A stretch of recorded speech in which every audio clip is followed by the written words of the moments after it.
Gautam neuro care brain stroke migraine fits brain and spine surgeries కి best neurosurgeon. Telangana ప్రజలకు Congress సర్కార్ మరో good news చెప్పేందుకు సిద్ధమైంది. 100 రోజుల్లోనే 6 గ్యారెంటీలను అమలు చేయాలన్న పట్టుదలతో ఉన్న రేవంత్ రెడ్డి త్వరలోనే మరో 2 హామీలను అమలు చేసేందుకు కసరత్తు ప్రారంభించారు. 6 గ్యారెంటీల్లో భాగంగా కాంగ్రెస్ ప్రభుత్వం ఇప్పటికే 2 హామీలను అమలు చేసింది.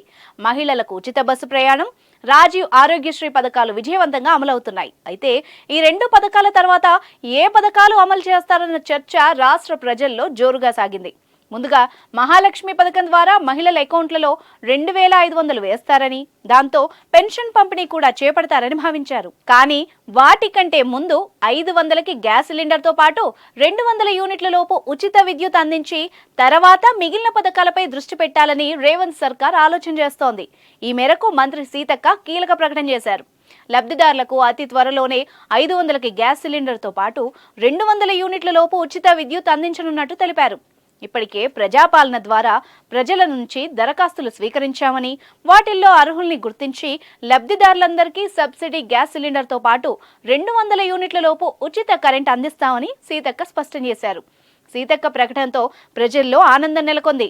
లోక్సభ ఎన్నికల్లో కూడా అసెంబ్లీ ఫలితాలనే రిపీట్ చేయాలనేది రేవంత్ రెడ్డి ఆలోచన. దీనిలో భాగంగానే ముందు మహిళా ఓట్లపై దృష్టి సారించి ఉచిత బస్సు ప్రయాణ హామీని అమలు చేశారు. తర్వాత గ్యాస్, విద్యుత్ హామీలు నెరవేరుస్తున్నారు. త్వరలో మిగతా గ్యారెంటీలను కూడా అమలు చేసి లోక్సభ ఎన్నికల్లో ఓట్లు అడగాలని ప్లాన్ చేశారు. ఈ మేరకు ఆదిలోనే ప్రభుత్వంపై కొన్ని విమర్శలు వస్తున్నా అవి పట్టించుకోకుండా వాళ్లు ఇచ్చిన హామీల్ని నెరవేర్చుకుంటూ ముందుకు వెళ్తున్నారు. ఇప్పటికే ప్రజాపాలన కార్యక్రమం నిర్వహించి ప్రజల నుంచి అభయహస్తంలోని పథకాల కోసం స్వీకరించిన దరఖాస్తుల్ని ప్రస్తుతం ప్రభుత్వం పరిశీలిస్తోంది. వీటి ద్వారా లబ్ధిదారులను గుర్తించనుంది. ఫిబ్రవరి నెలాఖరుకు మరికొన్ని హామీలను నెరవేర్చాలని కాంగ్రెస్ ప్రభుత్వం చర్యలు చేపట్టింది.